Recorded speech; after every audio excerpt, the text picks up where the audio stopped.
Au nom du Père et du Fils et du Saint-Esprit, ainsi soit-il. Shalom bien-aimés, frères et sœurs dans le Seigneur. Nous sommes aujourd'hui le mercredi 3 février 2021 et nous méditons un extrait de l'évangile de Jésus-Christ selon Saint Marc, chapitre 6, versets 1 à 6. Jésus s'étonne du manque de foi de ses auditeurs, lesquels auditeurs l'entendent enseigner dans la synagogue et voient les grands miracles qui se réalisent par ses mains. Ils sont étonnés, ils sont même profondément choqués à son sujet. Bien-aimés frères et sœurs dans le Seigneur, eux sont d'abord étonnés de voir Jésus agir de la sorte, mais à la fin de cet extrait, il nous est dit que Jésus lui-même s'étonne de leur manque de foi. D'un côté, nous avons les auditeurs qui sont étonnés de Jésus, et d'un autre côté, nous avons Jésus qui s'étonne du manque de foi de ses auditeurs. Pourtant, nous avons tous reçu une mesure de foi. L'apôtre Paul nous le dit dans la lettre aux Éphésiens chapitre 2 verset 8. Il écrit, c'est bien par la grâce que vous êtes sauvés et par le moyen de la foi. Cela ne vient pas de vous, c'est le don de Dieu. La foi est un don. Il nous dit également, l'apôtre Paul, dans la lettre aux Hébreux chapitre 11, où nous voyons une longue litanie des actions, de ce que nos pères dans la foi ont pu faire grâce à la foi. L'apôtre Paul écrit également que par leur foi, ils ont conquis des royaumes. Verset 34, ils ont éteint la flamme des brasiers, échappé aux tranchants de l'épée, retrouvé leur force après la maladie, montré du courage à la guerre, mis en fuite des armées.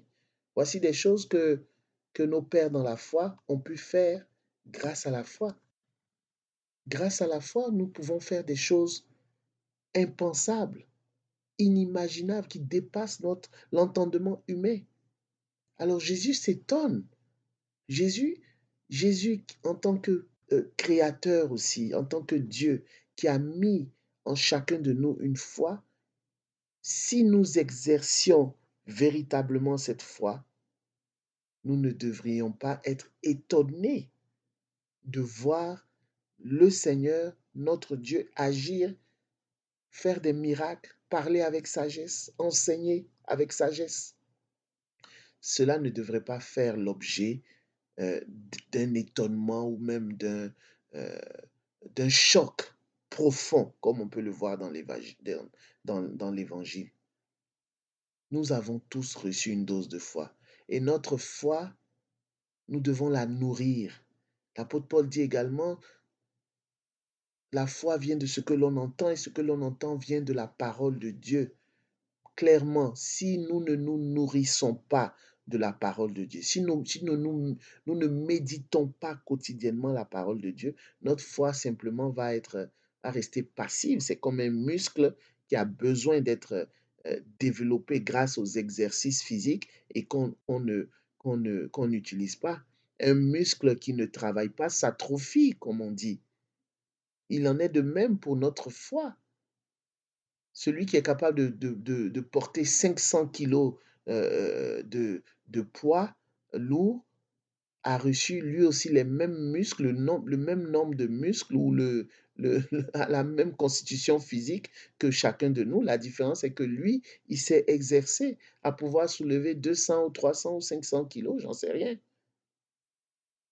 Alors la foi doit s'exercer pour devenir active. Si nous ne l'exerçons pas, notre foi restera passive et Jésus s'étonnera de notre manque de foi ou de notre peu de foi. Ailleurs dans l'Évangile, on peut le voir, où il traite certains de hommes de peu de foi. Pourquoi craignez-vous? N'avez-vous pas la foi? Jésus dit ces choses à plusieurs reprises. Il n'est pas normal de ne pas avoir de la foi. Il n'est pas normal de ne pas exercer sa foi. Il est inconcevable de ne pas mettre sa foi en pratique. Voilà pourquoi Jésus s'étonne.